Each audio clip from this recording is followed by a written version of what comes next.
وہ دوست کی کچھ میرے دوست ماشاءاللہ تشریف فرمائے، بڑی محبت کے ساتھ دوست بیٹھتے ہیں اور ترجمہ تفسیر پڑھتے ہیں۔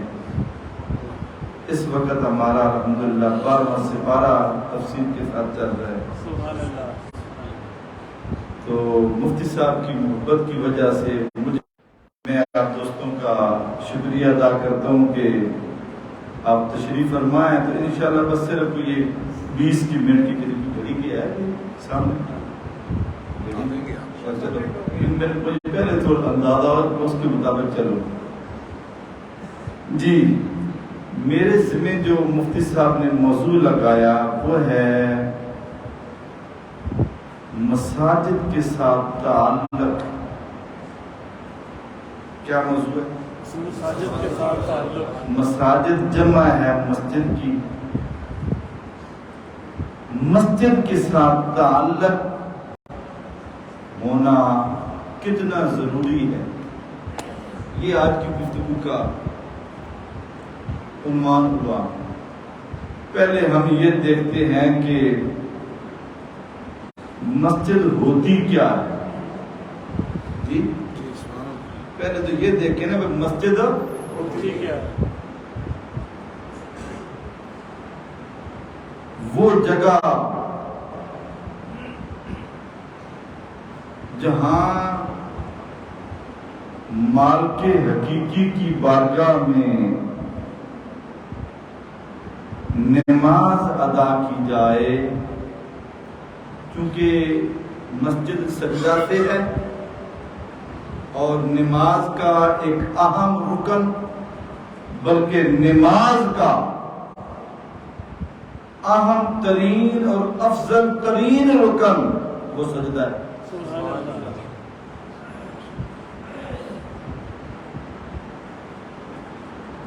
اور یہ جو مسجد ہے، شاید لوگ اس کی عظمت سے آگاہ نہیں ہیں، جیسے دنیا رمضان کی اہمیت سے آگاہ نہیں ہے۔ انہیں نہیں پتا کہ یہ ماہ رمضان کیا ہے۔ جیسے اللہ کے محبوب علیہ السلام نے فرمایا کہ اگر میری امت کو خبر ہو جائے کہ یہ ماہ رمضان کیا ہے، دنیا خواہش کرے سارا سال رمضان رہے۔ اگر لوگوں کو پتہ چل جائے کہ ماہ رمضان کتنی عظمت والا مہینہ ہے، کتنی شان والا مہینہ ہے، لوگ خواہش کریں سارا سال رمضان رہے۔ اسی طرح لوگوں کو خبر نہیں ہے، پتہ نہیں ہے، جانتے نہیں ہیں، معمولی سمجھتے ہیں، اہمیت نہیں دیتے، اور جو دیتے ہیں اللہ انہیں مزید اس پہ استقامت عطا فرمائے۔ جو سمجھ گئے، حدیث پاک ہے، حضور نبی رحمت علیہ الصلوۃ والتسلیم نے ارشاد فرمایا،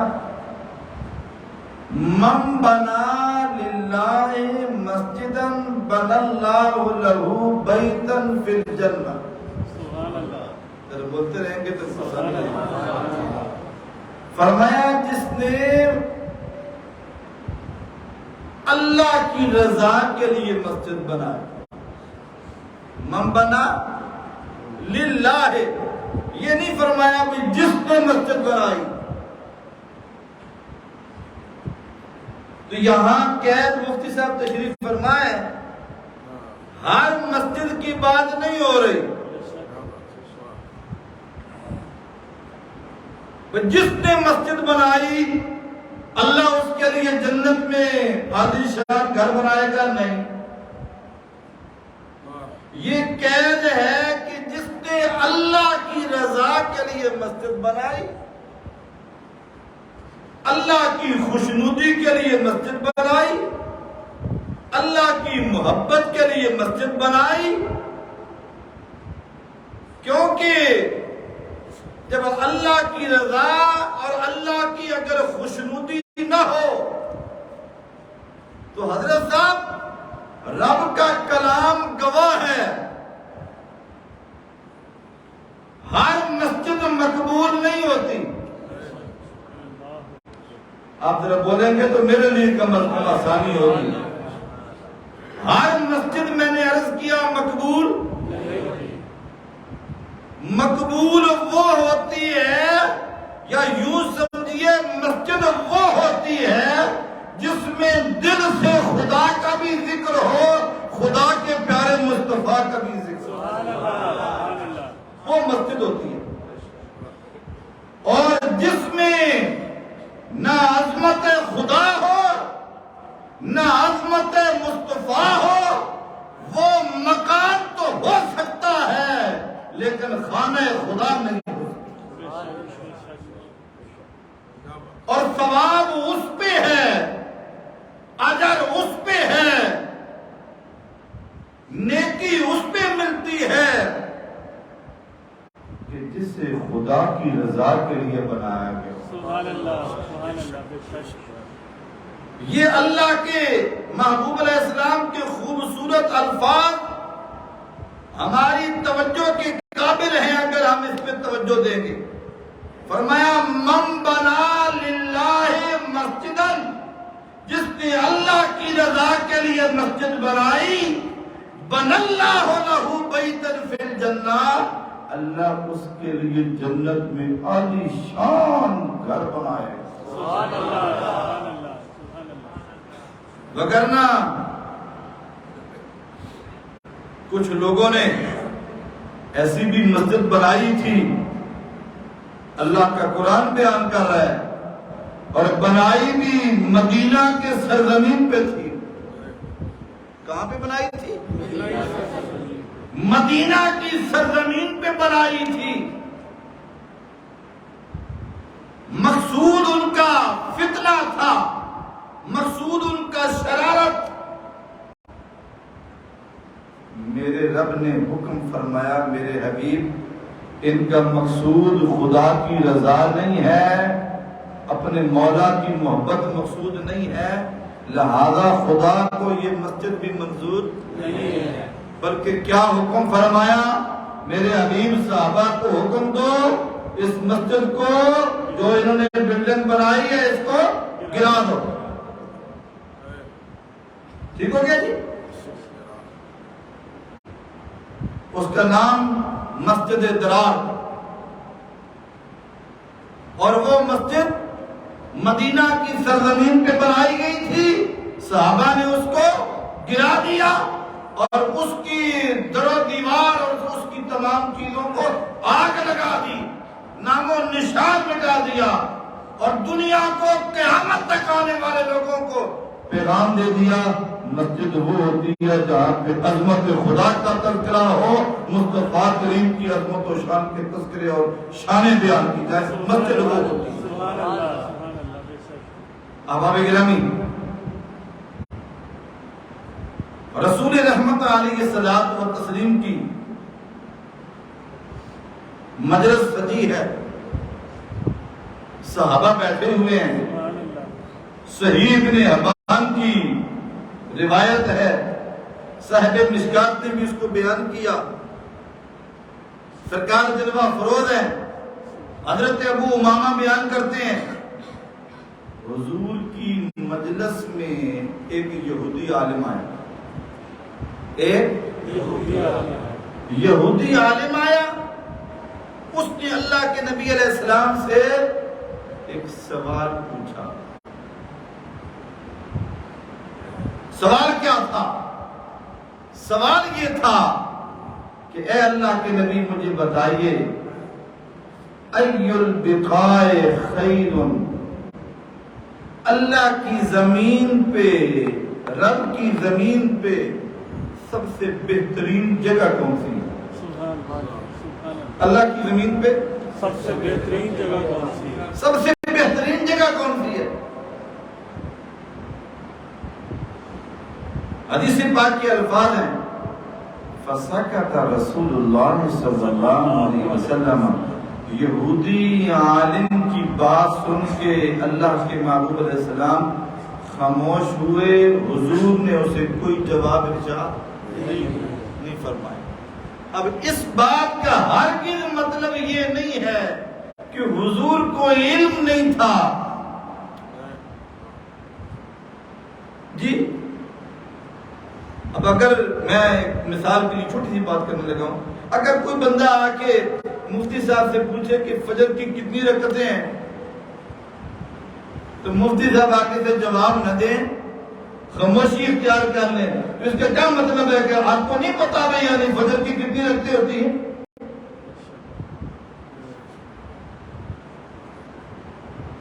آنے والے نے سوال کیا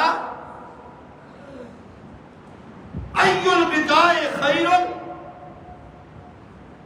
روئے زمین پہ بہترین جگہ کون سی ہے؟ نبی رحمت علیہ الصلوۃ والتسلیم نے اس کے سوال کا جواب نہیں فرمایا، بلکہ حضور خاموش ہو گئے، سکوت اختیار فرمایا اور ارشاد فرمایا ہم اس کا ایسے جواب نہیں دیں گے یہاں تک کہ جبریل کا انتظار کریں گے، جبریل آئے گا، اس سے بات کریں گے اور پھر تجھے اس کے سوال کا۔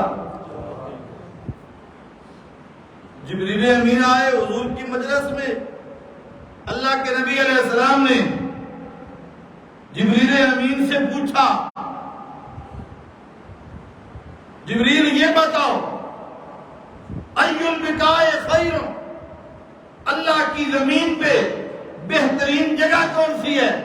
جناب جبریل امین حضور کی بارگاہ اقدس میں عرض کرتے ہیں مل مسئول عنہا بأعلم من السائل، کہ جس سے سوال کیا جا رہا ہے، جس سے سوال کیا جا رہا ہے وہ سوال کرنے والے سے زیادہ نہیں جانتا۔ محبت سے بول گیا ذرا سبحان اللہ۔ جس سے سوال کیا جا رہا ہے یعنی جبریل سے پوچھا جا رہا ہے، تو جبریل حضور سے زیادہ نہیں جانتے۔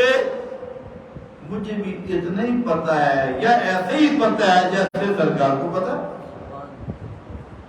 لیکن جب حضور نے جواب نہیں فرمایا میں جبریل بھی نہیں بولوں گا، بلکہ کیا ہوگا، میں اپنے پروردگار کی بارگاہ میں عرض کروں گا جو میرا رب مجھے جواب ارشاد فرمائے گا میں وہی جواب حضور کی بارگاہ میں پیش کر دوں گا۔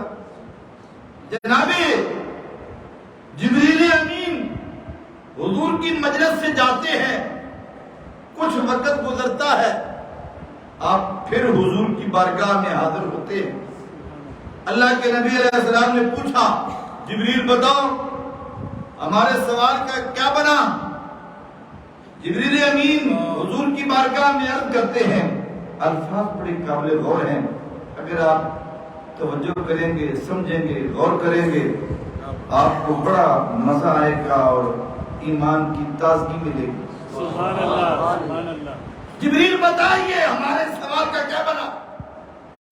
جبریل امین حضور کی بارگاہ میں عرض کرتے ہیں، آقا آج میں اپنے مولا کی بارگاہ میں اتنا قریب ہوا، آج سے پہلے میں اتنا کبھی قریب نہیں ہوا۔ سبحان اللہ، سبحان اللہ۔ اور محبت سے بولیے ذرا سبحان اللہ۔ حدیث کے الفاظ یہ ہیں، مفتی صاحب تشریف فرمائے، دناؤت من اللہ دنوبا ما دناؤت قط یا رسول اللہ۔ آقا آج میں اپنے مولا کی بارگاہ میں اتنا قریب ہوا کہ کبھی بھی اتنا میں قریب اس منزل پہ نہیں پہنچا جتنا میں آج اس منزل کے قریب ہوا۔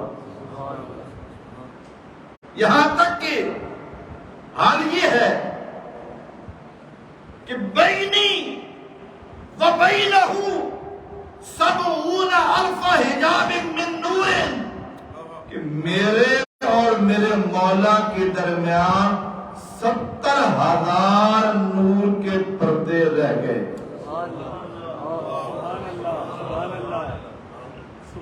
بینی و بینہ 70,000 حجاب من نور، کہ میرے اور میرے مولا کے درمیان 70,000 نور کے پردے رہ گئے. علماء تشریف لائے ہیں، ایک دفعہ محبت کے ساتھ ان کا نعرہ تکبیر، نعرہ رسالت یا رسول اللہ، نعرہ رسالت یا رسول اللہ، نعرہ حیدری یا علی، نعرہ غوثیہ. یا غوث اعظم. حدیث کے الفاظ یاد ہیں؟ جبریل امین کیا کہہ رہے ہیں؟ دنوت من اللہ دنوبن ما دنوت منہ قط یا رسول اللہ. آقا میں اپنے مولا کی بارگاہ میں اتنا قریب ہوا کہ آج سے پہلے کبھی مجھے وہ قرب کی وہ منزل نہیں ملی جتنی آج میں مولا کی بارگاہ کے قرب میں پہنچا ہوں. سبحان اللہ، سبحان اللہ. کتنا قریب بینی و بینہ 70,000 حجاب من نور، کہ میرے اور میرے مولا کے درمیان 70,000 نور کے پردے. دوستان محترم، جبریل ہے فرشتوں کا سردار، جبریل ہے فرشتوں کا سردار، فرشتوں کا سردار. ہر نبی کے پاس وہی لانے والا جبریل، لیکن جب اسے قرب کی افضل اور اعلیٰ ترین اگر منزل ملتی ہے تو 70,000 نور کے پردے رہ جاتے ہیں. کروڑوں سلام ہوں سیدہ آمنہ کے نور نظر تیری عظمت و شان پہ. جب حضور معراج کی رات اپنے مولا کی بارگاہ میں پیش ہوتے ہیں، سارے پردے اٹھا دیے جاتے ہیں. سبحان اللہ، سبحان اللہ. جب جناب جبریل امین یہ سارے معاملات حضور کی بارگاہ میں عرض کر چکے، بیان کر چکے، سرکار نے فرمایا جبریل یہ تو اپنے معاملے بیان کر رہا تھا کہ میں وہاں تک پہنچا جہاں تک آج سے پہلے کبھی نہیں پہنچا. ہمارا سوال کدھر گیا؟ ہم نے سوال کیا تھا ایُّل بقاء خیرٌ، کہ روئے زمین پہ بہترین جگہ کون سی ہے؟ ہمارے سوال کا جواب کدھر گیا؟ جبریل امین حضور کی بارگاہ میں عرض کرتے ہیں اے اللہ کے پیارے محبوب، نبیوں کے امام، رسولوں کے سردار، میں نے یہی سوال اپنے مولا کی بارگاہ میں عرض کیا تھا. میرے پروردگار نے ارشاد فرمایا شر البقاء اسواقها وخیر البقاء مساجدها. سبحان اللہ. میرا رب فرما رہا ہے کہ اللہ کی زمین پہ سب سے بری جگہ بازار ہے اور سب سے بہترین جگہ اللہ کی زمین پہ وہ اللہ کی مسجد ہے. سبحان اللہ. احباب گرامی، بات ہو رہی ہے مسجد کی. حضور نے فرمایا جس نے مسجد بنائی اللہ اس کے لیے جنت میں عالی شان گھر بنائے گا. اور فرمایا خود پروردگار فرماتا ہے کہ روئے زمین پہ بہترین جگہ اللہ کے گھر یہ مسجدیں ہیں. اور حضور فرماتے ہیں میرے صحابہ جب تمہارا گزر ہونا جنت کے باغات سے، سنیے، جب تمہارا گزر ہو جنت کے باغات سے تو اس کے باغوں کا، اس کے باغات کا کچھ پھل ضرور کھا لیا کرو. سبحان اللہ. صحابہ عرض کرتے ہیں آقا ہم زمین پہ، جنت کہاں، ہم کہاں؟ حضور نے فرمایا یہ جو اللہ کی مسجدیں ہیں نا زمین پہ، یہ جنت کے باغات ہیں۔ سبحان اللہ، یہ کیا ہے؟ جنت کے باغات، یہ جنت کے باغات ہیں۔ جو چاہے کہ میں جنت کے باغات کی سیر کروں، اسے چاہیے وہ اللہ کے گھر کی زیارت کرے۔ سبحان اللہ، سبحان اللہ، سبحان اللہ۔ اللہ کے نبی اس کا پھل کیا ہے؟ فرمایا جو اس کی تسبیح ہے نا، تسبیح جو اس کی تسبیح ہے، سبحان اللہ، الحمدللہ، اللہ اکبر، جی سبحان اللہ و بحمدہ، سبحان اللہ العظیم، یہ جو تسبیحات ہیں، سمع اللہ لمن حمدہ، ربنا لک الحمد، یا سبحان ربی العظیم، سبحان ربی الاعلی، یہ کیا ہے؟ یہ جنت کے باغات کا پھل ہے۔ سبحان اللہ، یہ جنت کے باغات کا پھل ہے۔ ایک حدیث، ویسے تو یہ موضوع بڑا لمبا ہے، اللہ کے لیے ہمیں تو کوئی چھیڑے ہی نہیں جی، تو بس میں اگلے چند منٹ میں بس یوں سمجھو کو میں کیوں ٹھیک ہے کہ نہیں، بس اس کو نہ شارٹ کریں گے۔ اللہ آپ کو سلامت رکھے۔ حدیث پاک کے اندر آتا ہے رسول رحمت علیہ الصلوۃ والتسلیم حضور کے صحابہ سرکار کی بارگاہ میں حاضر ہوتے ہیں اور عرض کرتے ہیں یا رسول اللہ صلی اللہ علیہ وسلم، کریم آقا ہمیں یہ خبر پہنچی ہے، پتہ چلا ہے کہ مسجد نبوی کے قریب، مسجد کے قریب کچھ گھر خالی ہو گئے ہیں، ہم دور رہتے ہیں، دور سے چل کے آتے ہیں، مسجد کے اندر آتے ہیں، سرکار کی ابتدا میں نماز ادا کرتے ہیں، اب یہاں پہ کچھ قریب گھر خالی ہو گئے ہیں، اگر حضور اجازت ارشاد فرمائیں ہم دور کے گھروں کو چھوڑ کے قریب آ جائیں، ادھر قریب ہم رہائش اختیار کر لیں؟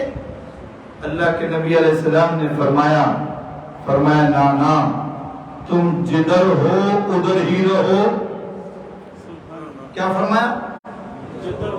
تم جدھر ہو ادھر ہی رہو، تمہارا دور سے چل کے آنا یا جتنے قدم تم اٹھا کے مسجد کی طرف آتے ہو،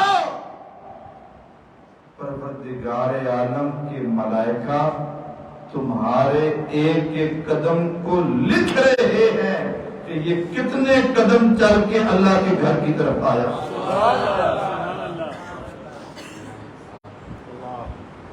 حضرت صاحب حدیث پاک کے اندر آتا ہے رسول رحمت علیہ الصلوۃ والتسلیم اللہ کے محبوب علیہ السلام فرماتے ہیں جو بندہ اپنے گھر کے اندر وضو کرتا ہے اور پھر مسجد کی طرف چلتا ہے،